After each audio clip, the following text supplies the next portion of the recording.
मनुष्य बहुत कुछ पाना चाहता है।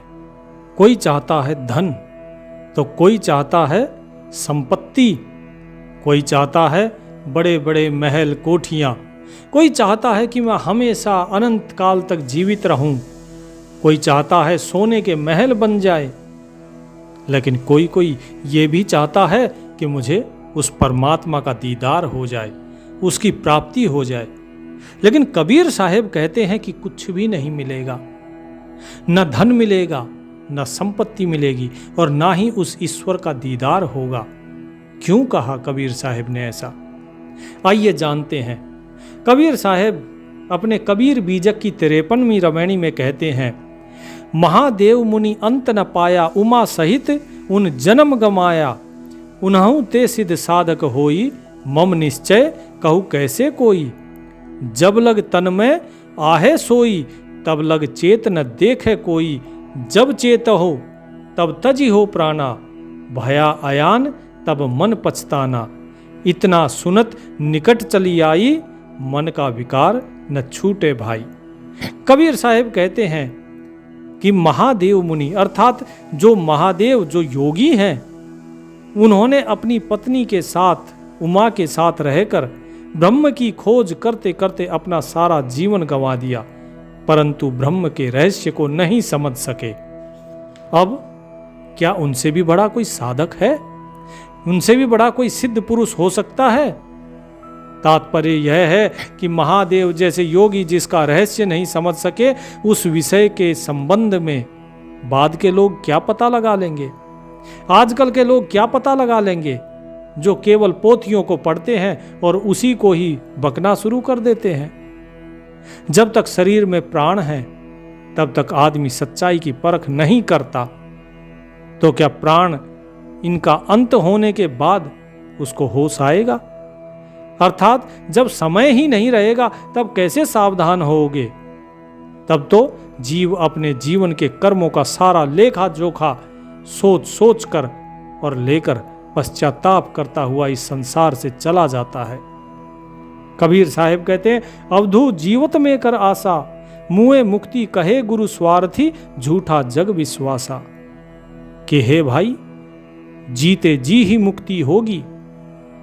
उम्मीद अगर करनी है, जीते जी ही करो मुक्ति की, क्योंकि मरने के बाद कोई मुक्ति नहीं है। उसके बाद तो जो भी संसार में तुमने किया है उसका कर्म का कर्म फल भोगने के लिए तैयार हो जाओ। तात्पर्य यह है कि सत्संग और शास्त्रों की बहुत सी बातें सुनते सुनाते हमारी मृत्यु निकट आ जाती है। जैसे आप सुन रहे हैं, मैं सुना रहा हूं, और यही सुनते सुनाते पूरा जीवन हमारा निकल जाता है, परंतु मन के विकार दूर नहीं होते। हे भाई, मन का विकार जब तक दूर नहीं करोगे तो कुछ भी नहीं मिलेगा, कुछ भी नहीं मिलेगा। जो पाया है सब कुछ खोकर चलते बनोगे। तो ये मन का विकार दूर करना बहुत जरूरी है। केवल ज्ञान को सुनने से और ज्ञान को सुनाने से कुछ भी नहीं होता। यदि कोई सोचता है ज्ञान को सुनाने से कोई ज्ञानी हो गया, झूठ है। यदि कोई सोचता है कि ज्ञान को सुनकर या पढ़कर, इन पोथियों को, ग्रंथों को रट के कोई ज्ञानी हो गया, तो ये झूठ है। वो ज्ञानी नहीं हुआ, वो केवल पाठी होता है, वो ज्ञानी नहीं होता। तीन लोक मुआ कोआए के, छूट न काहू की आस, एक अंदरे जग खाया, सबका भया निसास। कि जैसे मनुष्य क्या करता है, सपना देखता है, और सपने के अंदर बहुत अंतर्द्वंद चलता है। किसी की रेल छूट रही है, कोई गड्ढे में गिर रहा है, किसी को कोई मारने के लिए दौड़ रहा है, कोई किसी प्रकार परेशान है, तो कोई हंस रहा है, कोई सुखी हो रहा है सपने में। और वैसे ही भाव सोते समय आपके चेहरे पे बदलते रहते हैं। जब आप सपने में कष्ट में हो तो बाहर भी आप कष्ट में, आपका जो चेहरा है उसके भाव वैसे ही हो जाते हैं। बालक सपना देखकर रोता है क्योंकि वो डर जाता है। इसी प्रकार ये संसारी लोग जो हैं, ये सपने के अंतर्द्वंद के कारण उल जलूल बकते हैं। कोई गड्ढे में गिर रहा है तो उसकी नींद टूट जाती है, क्योंकि वो उस स्वप्न को सच माने हुए है।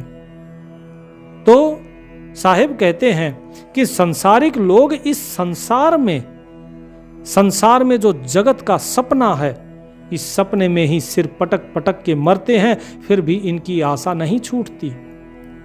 जैसे सपने में पाया हुआ धन आप हमेशा अपने साथ नहीं रख सकते हो, जब जागते हो तो धन वहीं सपने में ही खत्म हो जाता है।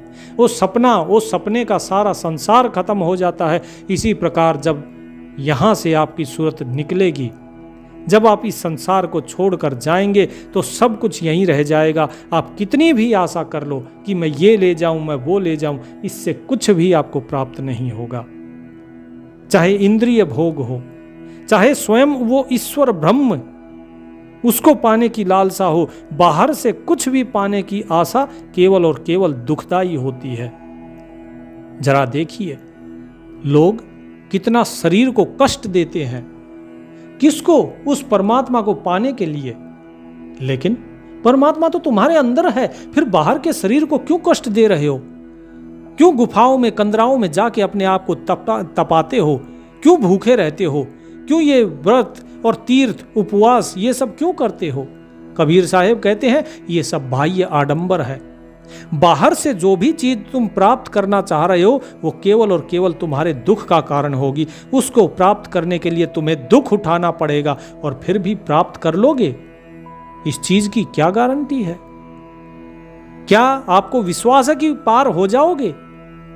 क्या वो प्रभु मिल जाएंगे बाहर? नहीं। कबीर साहब कहते हैं कि अविवेकी मन, इस अविवेकी मन ने सबको भटका दिया है और इसीलिए सबका पतन हो रहा है। तो बहुत से लोग जो कहते हैं कि बाहर है, आपकी आत्मा बाहर है, अंदर नहीं है, भगवान बाहर है, अंदर नहीं है, तो साहब कहते हैं कि वो अविवेकी हैं, वो स्वयं भटके हुए हैं और दूसरे लोगों को भटका रहे हैं। मरिगो ब्रह्मा काशी को वासी, शिव सहित मुए अविनाशी, मथुरा को मरिगो कृष्ण को वारा, मरी मई गए दसों अवतारा, मरी मरे गए भक्ति जिन ठानी, सरगुण मां निर्गुण जिन आनी।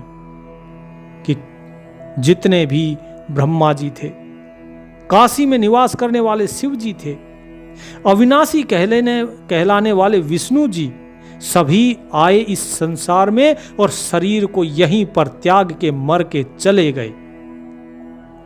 मरना किसे कहते हैं? इस शरीर को त्यागना ही ना।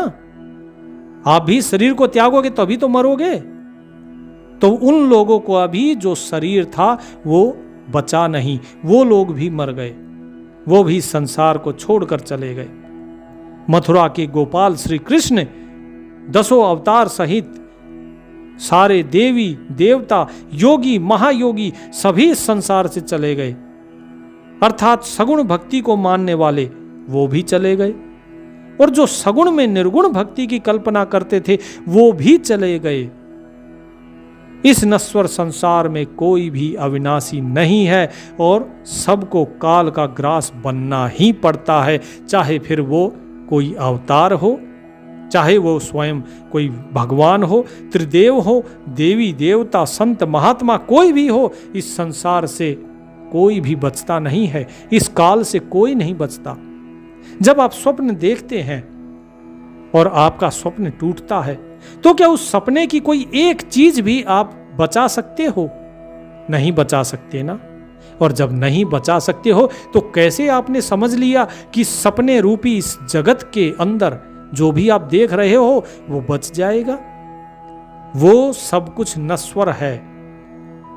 नाथ मछंदर बाचे नहीं, गोरख दत्त ओ व्यास, कहें कबीर पुकारी के ई सब परे काल की फांस। कि महायोगी मछंदर नाथ, गुरु गोरखनाथ, दत्तात्रेय महाराज और महापंडित वेद व्यास आदि सब काल कल्वित हो गए, सबके सब काल के गाल में समा गए, कोई भी नहीं बचा। क्या किसी का शरीर गया? क्या किसी का शरीर अमर हुआ? नहीं। कबीर साहब कहते हैं कि देवता, अवतारी, सिद्ध, योगी, सर्वत्र पंडित, ज्ञानी सब देह को छोड़कर चले गए, कोई नहीं बचा, सबको मरना है। तो फिर तुम किस भय से इधर उधर भाग रहे हो? तुम किस भय के कारण, किस भ्रम में तुम घूमे हुए हो कि तुम अमर हो जाओगे? अरे जब स्वयं भगवान इस संसार में आते हैं, वो भी देह त्याग कर ही जाते हैं, तो तुम्हें तो देह त्यागनी ही है, फिर मृत्यु से भय कैसा? क्यों भयभीत हो? मृत्यु तो एक दिन आनी है।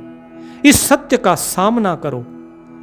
इससे फर्क नहीं पड़ता कि तुम कैसे पैदा हुए, इससे फर्क नहीं पड़ता तुम किस कुल गोत्र जाति में पैदा हुए, तुम्हारे माता पिता कौन थे, इससे कोई फर्क नहीं पड़ता। ये केवल कर्म और कर्मफल का रहस्य है।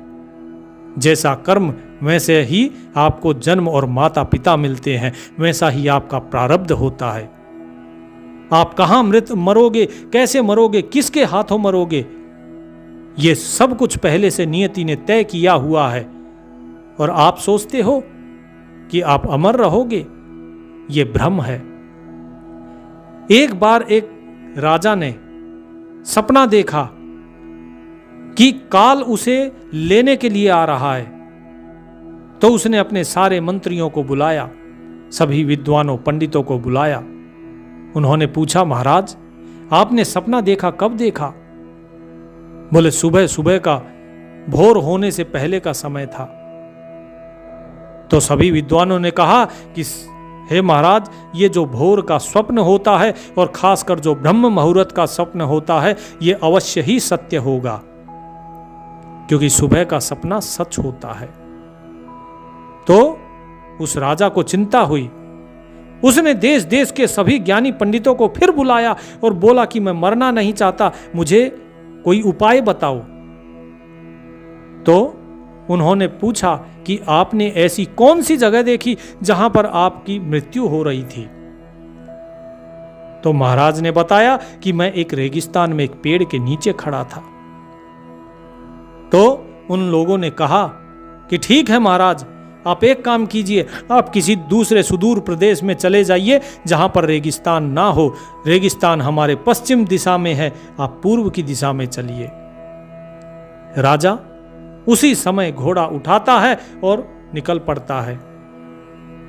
घोड़ा दौड़ाते दौड़ाते दौड़ाते दौड़ाते वो पहुंच गया उस जगह पर जहां पर वो देखा था उन्होंने कि ये वृक्ष है और वहां पर रेगिस्तान ही रेगिस्तान है। राजा ने सोचा रेगिस्तान तो पश्चिम में था, ये पूर्व में कहां आ गया? वास्तव में वो रेगिस्तान नहीं था। ये राजा को भ्रम हुआ कि वो रेगिस्तान है, वो वास्तव में एक सूखी हुई नदी थी जिस पर पूरी रेत जमी हुई थी और वहीं पे एक वृक्ष था। राजा ने रात के अंधेरे में उस पर अपना घोड़ा बांध दिया और आराम करने लगा। जब सूर्योदय हुआ तो राजा ने देखा, अरे ये तो वही जगह जो मैंने सपने में देखी थी। और उसी वक्त यमदूत आए और उस राजा के प्राण हर के ले गए। तो जब यमराज के पास पहुंचा राजा, तो राजा ने पूछा कि मैं तो पूर्व की दिशा में चला था, फिर मैं उस रेगिस्तान में कैसे पहुंचा? तब यमराज ने कहा कि जो भी होनी होती है, व्यक्ति केवल उसी की तरफ ही चलता है। व्यक्ति अपनी होनी से कभी भी बच नहीं सकता। तुम कितनी भी कोशिश कर लो, तुम पैदा हुए हो। यदि तुम खूब मेहनत करोगे, खूब वर्जिश करोगे, खूब दंड बैठक व्यायाम करोगे, तो तुम्हारी मृत्यु उसके कारण होगी। यदि तुम कुछ नहीं करोगे, आलस्य में पड़े रहोगे, तो बीमारी के कारण तुम्हारी मृत्यु होगी। तुम्हारा मस्तिष्क सरस्वती ऐसे घुमाती हैं तुम्हारी बुद्धि को कि तुम वही करते हो जिससे तुम अपनी मृत्यु की तरफ भागना शुरू कर दो।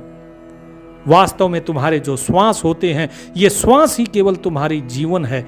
तुम्हें लगता है कि ये वर्ष, ये दिन, ये सूर्यों का उगना और छिपना, चंद्र का उगना छिपना, ये दिन रात तुम्हारा जीवन नहीं है। तुम्हारा जीवन तुम्हारी सांसें हैं, और जैसे ही तुम्हारी सांसें एक एक करके आती जाती हैं, तुम उतना ही मृत्यु के निकट जाते चले जाते हो। और जब तुम अपनी अंतिम श्वास ले रहे होते हो, उसके बाद यमदूत तुम्हारे प्राणों को तुम्हारे शरीर से बाहर निकाल लेते हैं, क्योंकि तुम्हें एक भी सांस अतिरिक्त लेने की कोई छूट नहीं है। बिल्कुल सख्त मनाही है।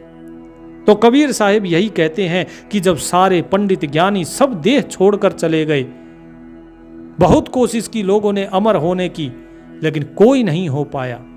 तो बताओ तुम कैसे होगे? कोई भी नहीं हो सकता।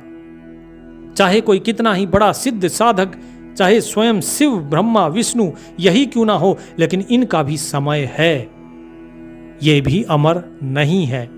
इस पूरे ब्रह्मांड का भी समय है, ये भी अमर नहीं है।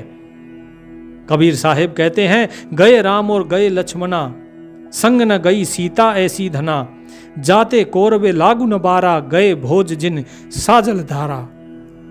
गए पांडव कुंता ऐसी रानी, गए सहदेव जिन बुद्धि मति ठानी, सर्व सोने की लंका उठाई, चलत बार कुछ संग न लाई, जाकर कुरिया अंतरिक्ष छाई, सो हरिश्चंद्र देखल नहीं जाई।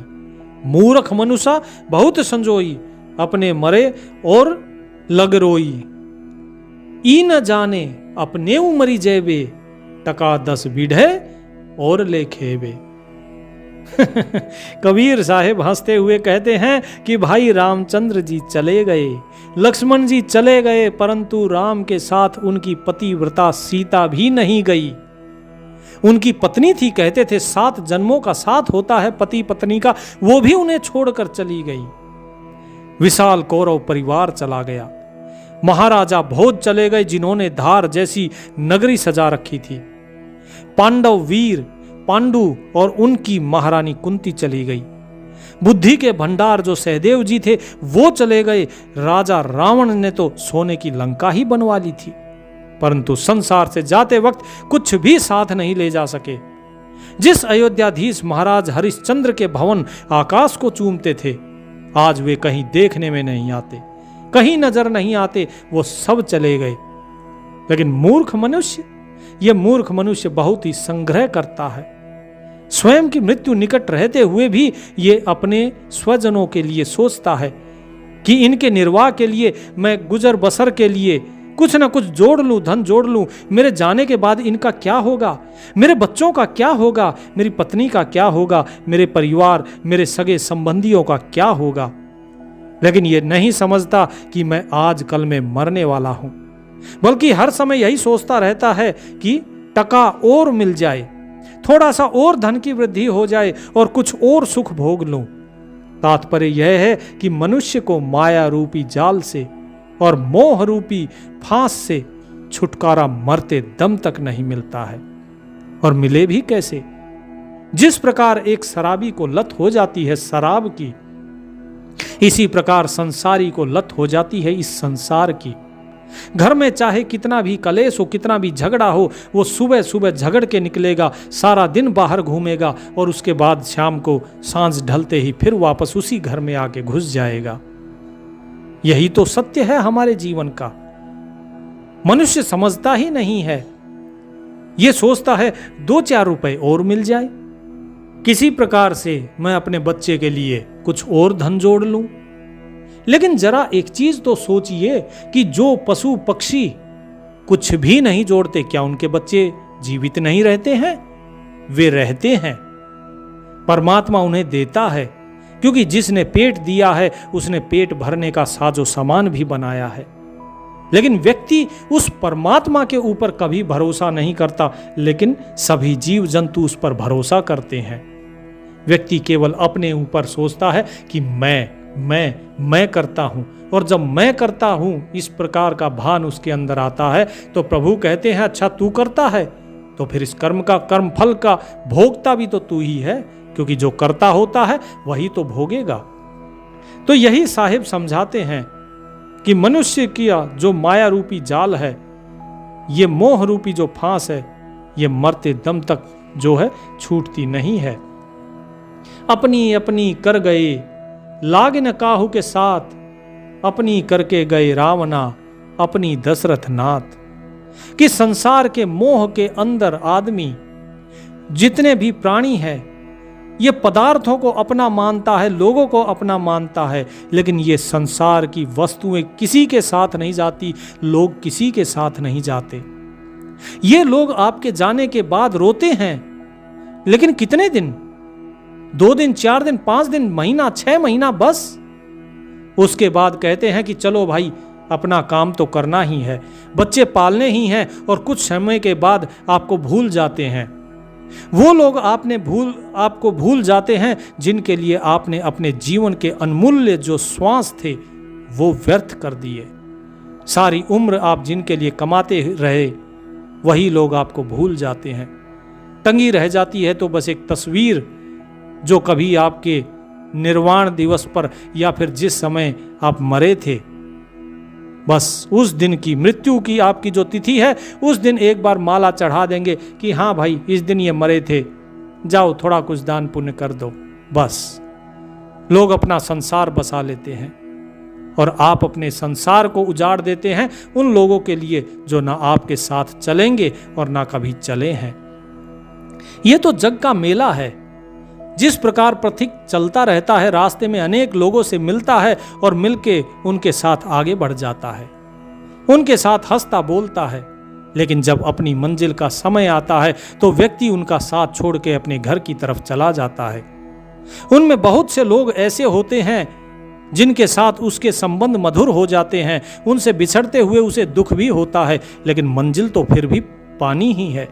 जब उसका घर आता है तो ऐसा तो नहीं कि वो अपने घर को छोड़ के दूसरे के घर में जाके बैठ जाएगा, नहीं ना। तो जिस प्रकार साथ का जो राही मिल जाते हैं, जो राही के साथ ही मिल जाते हैं, हम उनके साथ नहीं रहते, इसी प्रकार ये संसार में जो लोग आपके मिले हैं ये इस सफर के साथी हैं, ये भी आपके साथ हमेशा नहीं चलेंगे। मृत्यु अवश्यम भावी है। आप देखिए जो रावण था, इस रावण ने क्या किया, ममता मोह माया अहंकार में डूबा रहा और हाय हाय करता हुआ इस संसार से चला गया। सोने की लंका बनवाई, मैदाना उसे दोबारा बनवाई, जब हनुमान जी ने भस्म कर दी उसके बाद भी उसे बचा नहीं सका, उसको छोड़कर इस संसार से चला गया। एक तरफ रावण है तो दूसरी तरफ महाराज दशरथ हैं, वो भी सांसारिक मोह को नहीं त्याग सके और हाय हाय करते हुए इस संसार से चले गए। तो जरा सोचो, जो व्यक्ति केवल इस संसार के मोह में फंसा हुआ है, आप तो दशरथ जैसे पुण्यात्मा तो नहीं है ना, आप रावण जैसे चक्रवर्ती सम्राट भी तो नहीं है, आप रावण जैसे सोने की लंका के अधिपति भी तो नहीं है, लेकिन फिर भी जाना तो सबको है। फिर आप इस भ्रम में कैसे हो गए कि आप इतने शक्तिशाली नहीं हैं, आप रावण जितने ज्ञाता भी नहीं हैं, आप राम जैसे मर्यादा पुरुषोत्तम नहीं हैं, आप कृष्ण जैसे योगेश्वर नहीं हैं, फिर भी आपको क्यों यह भ्रम हो गया कि काश मैं ना मरूं। यही तो संसार का सबसे बड़ा आश्चर्य है कि सभी को पता है कि मृत्यु एक दिन आनी है, लेकिन मनुष्य ये सोचता है कि कदाचित आज मेरी मृत्यु नहीं आएगी, लेकिन वो दिन भी एक दिन जरूर आता है, और जिस दिन आता है उस दिन भी मनुष्य ये सोचता है कि नहीं, शायद मैं आज नहीं मरूंगा, कुछ सुख और भोग लूं। संत कबीर जी अपनी 56वीं रामायणी में कहते हैं, दिन दिन जरे जलनी के पाऊं, गाड़े जाए न उमंगे काहू, कंधन देई मस्करी करई, कहू दो कौन भांति निस्तरई। अकर्म करे और कर्म को धावे, पढ़ी गुण वेद जगत समझावे, छूछे परे अकारथ जाही, कहा कबीर चित चेतहु भाई। कबीर साहब कहते हैं कि जिस प्रकार विदग्नकारी जलनी अर्थात जैसे अग्नि होती है ना, अग्नि की तरह जलाने वाली कौन, कनक कामनी, इनकी जो आसक्ति है, इसके अंदर इसके अधीन होकर मनुष्य उत्तरोत्तर जलते रहते हैं, बार बार जलते रहते हैं, जैसे इन्हें संसार रूपी दलदल में किसी ने गाड़ दिया हो। ये कोशिश करते हैं कि हम किसी तरीके से निकले, लेकिन ये जितने हाथ पैर मारते हैं ये उतना ही फंसते चले जाते हैं। तो साहिब ने जैसे कहा कि दलदल में फंस गए, अब दलदल से निकलने का क्या तरीका है। यदि आप दलदल में फंस जाओ और आप हाथ पैर मारोगे तो उतना ही ज्यादा फंसोगे, लेकिन यदि आप शांत रहोगे, श्वास अंदर भर लोगे और केवल शांत रहोगे, तो उतनी ही देर तक आप टिके रह सकते हो और किसी न किसी की सहायता ले सकते हो। लेकिन अक्सर व्यक्ति हाथ पैर मारता है और डूब जाता है। और यही चीज साहिब समझाना चाहते हैं कि माया से बचने के लिए जितने हाथ पैर मारोगे उतना ही माया में फंस जाओगे। जो माया से बचने की कोशिश करता है वो माया में उतना ही फंस जाता है। इसलिए माया से बचने की कोशिश मत करो, तटस्थ रहो, जैसे हो वैसे रहो। माया आई आने दो, माया गई जाने दो।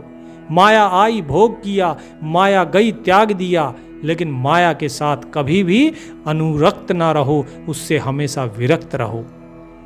जैसे कीचड़ के अंदर कमल रहता है, वो कीचड़ में ही बसा रहता है लेकिन कभी कीचड़ में फंसता नहीं है। जैसे जैसे कीचड़ ऊपर आया वैसे वैसे कमल भी ऊपर आता है। यही चीज साहिब समझाना चाहते हैं कि सांसारिक नर और नारी ये इतने लज्जाहीन हो गए हैं कि सबके बीच में एक दूसरे का आलिंगन और मजाक करते हैं। क्या कहते हैं? कंधन देई मस्करी करई, कंधों पे हाथ रख के मस्करी करते हैं। ये लज्जाहीन की निशानी है। सबके बीच में एक दूसरे के साथ गले मिलके और उनके साथ मजाक करते हैं, अर्थात आज की भाषा में जो रोमांस होता है वो रोमांस करते हैं और श्रृंगार रस की बातें करते हैं। तो भला बताइए इनका कल्याण कैसे होगा? जो इतने अधिक काम वासना में और शारीरिक सुख में, इंद्रिय सुख में डूबे हुए हैं, उनका कैसे कल्याण होगा?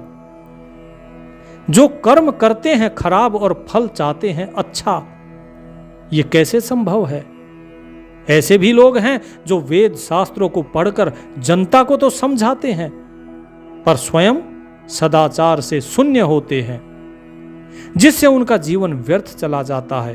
वो दूसरों को समझाते हैं लेकिन अपने स्वयं को नहीं समझते। अतः सतगुरु कहते हैं कि हे भाई, मन में सावधान हो जाओ। अगर सावधान हो गए तो ही आप आगे बढ़ सकते हो इस भक्ति मार्ग में, इस माया से पार हो सकते हो। इस संसार में रहते हुए भी, सांसारिक सुखों को भोगते हुए भी तुम इससे विरक्त रह सकते हो यदि सावधान हुए तो। इस माया में रहते हुए भी, भोगों को भोगते हुए भी भोगों से विरक्त कैसे रहा जाता है, इसका सत्संग मैं बहुत पहले डाल चुका हूं YouTube पे, आप चाहें तो उसको सुन सकते हैं। तो कबीर साहिब की इन बातों से कुछ चीजें सीखने को मिलती हैं। पहली चीज कि मृत्यु अवश्यम भावी है। इस मृत्यु से भय नहीं करना चाहिए, इस मृत्यु को समझो। जो इसको समझ लेता है उसका भय दूर हो जाता है, वो भय मुक्त हो जाता है। दूसरी चीज कि संसार में कोई भी अमर नहीं है, न देवी देवता, न संत अवतार महापुरुष, कोई भी नहीं, ना राक्षस और ना ही देवता। सुर असुर, गण गंधर्व, नाग किन्नर सभी के सभी मरणासन्न हैं, सभी के सभी नश्वर हैं। ब्रह्मा विष्णु महेश तीनों के तीनों का समय है और उनका भी इस संसार में आने के बाद पलायन होता है। वो भी संसार में आके अगर शरीर धारण करते हैं तो उन्हें शरीर त्यागना ही होता है। यदि कोई संसार में आता है तो उसे जाना ही होता है, वो इस संसार में हमेशा के लिए नहीं रह सकता।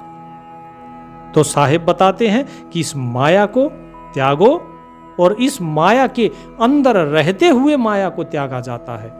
जिस प्रकार कमल कीचड़ में रहते हुए कीचड़ का त्याग करके रहता है, इसी प्रकार इस संसार के अंदर रहते हुए ही माया से मुक्ति है और इस संसार के अंदर रहते हुए भी उस मालिक को प्राप्त किया जा सकता है, आत्म साक्षात्कार हो सकता है। इस संसार को त्यागने के बाद कुछ नहीं होता, सब कुछ यहीं पर होना है।